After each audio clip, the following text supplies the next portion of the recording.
నమస్కారం. ఈరోజు మనం ఒక నిగూఢమైన సత్యం గురించి, అలాగే ప్రతి ఒక్కరిలో దాగి ఉన్న ఒక అద్భుతమైన శక్తి గురించి మాట్లాడుకుందాం. అదే మౌనం. ఈ ప్రపంచం ఒక పెద్ద రణగుణ ధ్వని. ఉదయం లేచినప్పటి నుండి రాత్రి పడుకునే వరకు ఏదో ఒక శబ్దం మనల్ని వెంటాడుతూనే ఉంటుంది. బయట వినిపించే ట్రాఫిక్ శబ్దాలు, టీవీలు, మొబైల్ ఫోన్ల నోటిఫికేషన్లు మాత్రమే కాదు, మన లోపల కూడా ఒక నిరంతర యుద్ధం జరుగుతూనే ఉంటుంది. అది మాటల యుద్ధం. కాని మీరు ఎప్పుడైనా గమనించారా? ఈ ప్రపంచాన్ని శాసించిన మహామేధావులు, చరిత్ర గమనాన్ని మార్చిన శాస్త్రవేత్తలు, ఆత్మాన్వేషణలో శిఖరాలను అధిరోహించిన ఆధ్యాత్మిక గురువులు, వీరంతా చాలా తక్కువగా మాట్లాడతారు. ఎందుకు? వారేమీ పిరికివారు కాదు, లేదా వారికి మాట్లాడటం రాక కాదు. వారి మౌనం వెనుక ఒక అద్భుతమైన శాస్త్రీయ రహస్యం ఉంది. తక్కువ మాట్లాడేవారి మెదడు సామాన్యుల మెదడు కంటే అత్యంత వేగంగా, పదునుగా పనిచేస్తుందని ఆధునిక న్యూరోసైన్స్ చెప్తుంది. అసలు మౌనానికి మెదడు పనితీరుకు ఉన్న సంబంధం ఏమిటి?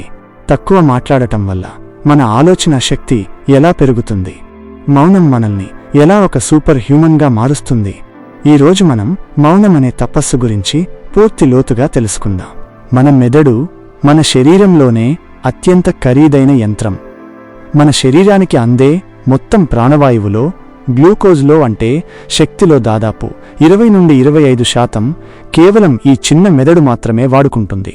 మనం మాట్లాడే ప్రతి మాట వెనుక మెదడు ఎంతో శ్రమించాల్సి ఉంటుంది. ఒక పదాన్ని ఎంచుకోవడం, ఆ పదం యొక్క అర్థాన్ని విశ్లేషించడం, దానిని ఉచ్చరించడానికి గొంతు కండరాలకు సంకేతాలు పంపడం, ఎదుటివారి స్పందనను అంచనా వేయడం, ఇదంతా ఒక భారీ ప్రక్రియ. ఎక్కువగా మాట్లాడేవారు తమ మెంటల్ ఎనర్జీని అనవసరమైన మాటల ద్వారా నీళ్లలా ఖర్చు చేస్తారు. దీనిని శాస్త్రీయంగా మెంటల్ ఎనర్జీ డ్రైన్ అంటారు. కానీ ఎవరైతే తక్కువగా మాట్లాడుతారో వారు ఆ శక్తిని ఆదా చేస్తారు. ఆ మిగిలిన శక్తి మెదడులోని ప్రీఫ్రంటల్ కార్టెక్స్ అనే భాగానికి ఇంధనంగా మారుతుంది. ఈ భాగమే మన ఏకాగ్రతను, నిర్ణయాధికారాన్ని, సృజనాత్మకతను నియంత్రిస్తుంది. అందుకే తక్కువ మాట్లాడేవారు ఏదైనా క్లిష్టమైన సమస్య ఎదురైనప్పుడు చాలా ప్రశాంతంగా, వేగంగా పరిష్కారాన్ని ఆలోచించగలరు. వారి మెదడు ఒక సూపర్ కంప్యూటర్లా డేటాను ప్రాసెస్ చేస్తుంది. ఎందుకంటే దానికి అనవసరమైన మాటల భారం ఉండదు. నిశ్శబ్దంగా ఉండటం వల్ల మన మెదడులో న్యూరోప్లాస్టిసిటీ అనే ప్రక్రియ వేగవంతమవుతుంది.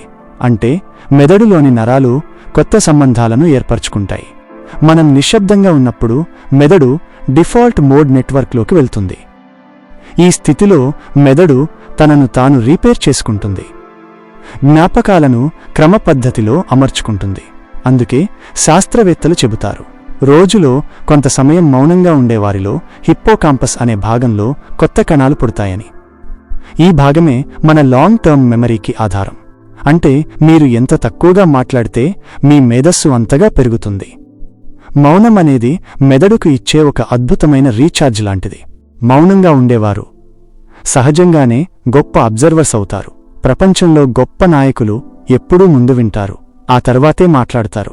మీరు ఎక్కువగా మాట్లాడుతున్నప్పుడు మీరు కేవలం మీకు తెలిసిన విషయాన్ని మాత్రమే మళ్లీ మళ్లీ చెబుతుంటారు. అందులో కొత్తదనం ఉండదు. కాని మీరు మౌనంగా ఉన్నప్పుడు మీరు ఎదుటివారి నుండి కొత్త విషయాలను నేర్చుకుంటారు. వారి మాటలను, వారి భావాలను, వారి అనుభవాలను మీరు స్వీకరిస్తారు. దీనివల్ల మీ నాలెడ్జ్ బ్యాంకు నిరంతరం పెరుగుతూనే ఉంటుంది. తక్కువ మాట్లాడేవారికి ఎదుటివారి మనస్తత్వాన్ని చదివే శక్తి ఎక్కువగా ఉంటుంది. వారు కేవలం మాటలను మాత్రమే కాదు, మాటల వెనుక ఉన్న నిజాన్ని కూడా పసిగట్టగలరు. దీనినే ఎమోషనల్ ఇంటెలిజెన్స్ అంటారు. నేటి సమాజంలో విజయం సాధించాలంటే తెలివితేటల కంటే ఈ ఎమోషనల్ ఇంటెలిజెన్స్ చాలా ముఖ్యం. మన పురాణాల్లో మౌనాన్ని ఒక గొప్ప ఆయుధంగా అభివర్ణించారు. మౌనం అంటే కేవలం నోరు మూసుకోవడం కాదు, అది మనస్సును నిశ్శబ్దం చేయడం. మన లోపల సెకనుకు 1000 ఆలోచనలు వస్తుంటాయి. మౌనం ఈ ఆలోచనల వేగాన్ని తగ్గిస్తుంది. ఆలోచనలు తగ్గినప్పుడు మెదడులో ఒత్తిడి తగ్గుతుంది. కార్టిసాల్ అనే స్ట్రెస్ హార్మోన్ స్థాయిలు పడిపోయి సెరోటోనిన్ అనే హ్యాపీ హార్మోన్ విడుదలవుతుంది. దీనివల్ల మీరు ఎప్పుడూ ఉత్సాహంగా, ప్రశాంతంగా ఉండగలుగుతారు. ఎక్కువగా మాట్లాడేవారు తరచుగా ఏదో ఒక అనవసరమైన మాట అనేసి ఆ తర్వాత పశ్చాత్తాపపడుతుంటారు. ఆ పశ్చాత్తాపం వారి మెదడును మరింత కుంగదీస్తుంది. కాని మౌనంగా ఉండేవారికి ఈ సమస్య ఉండదు. వారి ప్రతి మాట ఒక తూకం వేసినట్లు ఉంటుంది. వారి మాటకు సమాజంలో ఒక విలువ ఉంటుంది. మౌనం మన సృజనాత్మకతను అద్భుతంగా పెంచుతుంది. ఒక ఖాళీ కాగితం మీద మాత్రమే మనం ఏదైనా రాయగలం. అలాగే మన మెదడు నిశ్శబ్దంగా ఉన్నప్పుడే అందులో కొత్త ఐడియాలు పుడతాయి. మీరు చరిత్రను తిరగేస్తే గొప్ప గొప్ప ఆవిష్కరణలన్నీ ఏకాంతంలో, మౌనంలోనే జరిగాయి. న్యూటన్ యాపిల్ పడటం చూసినప్పుడు ఆయన ఎవరితోనూ వాదిస్తూ లేరు, నిశ్శబ్దంగా ప్రకృతిని గమనిస్తున్నారు. ఆర్కిమెడెస్ తన సూత్రాన్ని కనిపెట్టినప్పుడు ఆయన మౌనంగా ఆలోచనలో ఉన్నారు. మౌనం మీ అంతరాత్మతో మిమ్మల్ని కలుపుతుంది. మీరు ఎవరో, మీ లక్ష్యం ఏమిటో మీకు స్పష్టంగా అర్థమవుతుంది. ఈ స్పష్టత ఉన్నవారే జీవితంలో అద్భుతాలు చేయగలరు. తక్కువ మాట్లాడేవారిలో సహనం చాలా ఎక్కువగా ఉంటుంది. నేటి వేగవంతమైన ప్రపంచంలో సహనం అనేది ఒక గొప్ప వరం. ఎవరైనా మిమ్మల్ని విమర్శించినప్పుడు లేదా మీకు కోపం వచ్చేలా మాట్లాడినప్పుడు వెంటనే రియాక్ట్ అవ్వకుండా మౌనంగా ఉండటం వల్ల మీరు ఒక పెద్ద యుద్ధాన్ని ఆపవచ్చు. ఆ సమయంలో మీ మెదడు భావోద్వేగాలకు లోను కాకుండా లాజికల్గా ఆలోచించే శక్తిని కోల్పోదు. మౌనం మీలో ఒక రకమైన స్థితప్రజ్ఞతను తెస్తుంది. ఏది జరిగినా చలించని మనస్తత్వం మీకు అలవడుతుంది. మౌనమనే తపస్సును మనం అలవర్చుకోవడం ఎలా? ఇది ఒక రోజులో వచ్చేది కాదు. దీనికి నిరంతర సాధన కావాలి. ప్రతిరోజూ ఉదయం లేదా సాయంత్రం కనీసం అరగంట సేపు ఎవరితోనూ మాట్లాడకుండా ఒంటరిగా కూర్చోండి. ఆ సమయంలో మొబైల్ ఫోన్లు, పుస్తకాలు ఏవీ ఉండకూడదు. కేవలం మీ శ్వాసను, మీ ఆలోచనలను గమనించండి. దీనినే మైండ్ఫుల్ సైలెన్స్ అంటారు. మొదట్లో మీ మనసు రకరకాల ఆలోచనలతో మిమ్మల్ని ఇబ్బంది పెడుతుంది.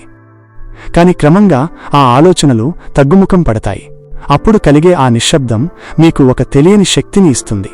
అలాగే ఎప్పుడైనా ఎవరితోనైనా మాట్లాడాల్సి వచ్చినప్పుడు థింక్ అనే సూత్రాన్ని పాటించండి. అంటే మీరు మాట్లాడే మాట నిజమా? అది అవసరమా? అది ఇతరులకు స్ఫూర్తినిస్తుందా? అది అవసరమైనంత వరకే ఉందా? అది దయతో కూడినదా? ఈ 5 వడపోతలను దాటిన మాటే బయటకు రావాలి. తక్కువ మాట్లాడేవారు లోపల ఒక గొప్ప శక్తిని నిక్షిప్తం చేసుకుంటారు. ఆ శక్తి వారు పనిచేసేటప్పుడు బయటకు వస్తుంది.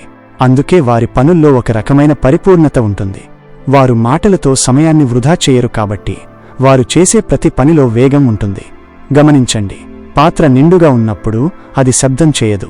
పాత్ర ఖాళీగా ఉన్నప్పుడే అది పెద్ద శబ్దం చేస్తుంది. అలాగే జ్ఞానం పెరిగే కొద్దీ మనిషిలో మౌనం పెరుగుతుంది. అజ్ఞానం ఉన్నచోటే వాదనలు, అరుపులు ఉంటాయి. మీ మౌనమే మీ విజ్ఞతకు నిదర్శనం. నేటి డిజిటల్ యుగంలో మనకు ఇంకో రకమైన మౌనం కూడా అవసరం. అదే డిజిటల్ సైలెన్స్. సోషల్ మీడియాలో వచ్చే ప్రతి పోస్ట్కు రియాక్ట్ అవ్వాల్సిన అవసరం లేదు. ప్రతి కామెంట్ మీరు పఠించుకోవాల్సిన అవసరం లేదు. అనవసరమైన సమాచారాన్ని మెదడులోకి పంపడం ఆపేస్తే మీ మెదడు సహజంగానే చురుగ్గా మారుతుంది. తక్కువ ఇన్ఫర్మేషన్, ఎక్కువ ప్రాసెసింగ్, ఇదే మేధావుల సూత్రం. మన మెదడును అనవసరమైన చెత్తతో నింపకుండా మౌనమనే స్వచ్ఛమైన గాలితో నింపాలి. చివరగా ఒక్క మాట, మౌనమనేది బలహీనత కాదు, అది అత్యంత శక్తివంతుల లక్షణం. గర్జించే సింహం కంటే వేట కోసం మౌనంగా పొంచి ఉన్న పులి చాలా భయంకరమైనది. ఎందుకంటే పులి తన శక్తిని మౌనం ద్వారా కేంద్రీకరిస్తుంది. మీరు కూడా మీ శక్తిని, మీ మేధస్సును మౌనం ద్వారా పెంపొందించుకోండి. మీ మాట ఒక బాణం లాంటిది కావాలి. అది విడిచినప్పుడు లక్ష్యాన్ని ఖచ్చితంగా చేరాలి. మీ నిశ్శబ్దం మీ శత్రువులకు ఒక హెచ్చరిక కావాలి. మీ మిత్రులకు ఒక ధైర్యం కావాలి. మీరు మౌనంగా సాధించే విజయం ఈ ప్రపంచంలో అందరికంటే పెద్ద శబ్దం చేయాలి. మీ వ్యక్తిత్వం మౌనం ద్వారా పరిమళించాలి. ఈ రోజు నుండే తక్కువ మాట్లాడటం మొదలుపెట్టండి. మీ మెదడులో కలిగే ఆ అద్భుతమైన మార్పును మీరే గమనిస్తారు. మీరు మరింత ఏకాగ్రతతో, మరింత వేగంగా, మరింత ప్రశాంతంగా మారుతారు. మౌనం అనే ఈ మహా తపస్సు మిమ్మల్ని ఒక సామాన్యుడి నుండి అసామాన్యుడిగా మారుస్తుంది. మీ జీవితం వెలుగులతో నిండిపోతుంది. మీ ప్రతి అడుగులోనూ ఒక స్పష్టత కనిపిస్తుంది. ఇదే మౌనం ఇచ్చే అసలైన విజయం. ఈ ప్రయాణం మీలో ఒక కొత్త మనిషిని ఆవిష్కరిస్తుందని నేను నమ్ముతున్నాను. ఈ వీడియోలోని విషయాలు మీలో చిన్నపాటి సానుకూల మార్పు తెచ్చినా అది మాకు ఎంతో సంతోషాన్నిస్తుంది. ఈ విలువైన జ్ఞానాన్ని మీ ఆత్మీయులకు షేర్ చేయండి. మౌనం యొక్క గొప్పతనాన్ని అందరికీ తెలియచేయండి. అందరూ మానసికంగా, మేధోపరంగా ఉన్నత స్థితికి చేరుకోవాలని కోరుకుందాం. మళ్ళీ మరో అద్భుతమైన వీడియోతో కలుద్దాం. అప్పటి వరకు మౌనంగా మీ లక్ష్యం వైపు అడుగులు వేయండి. సర్వే జనా సుఖినో భవంతు. ధన్యవాదాలు.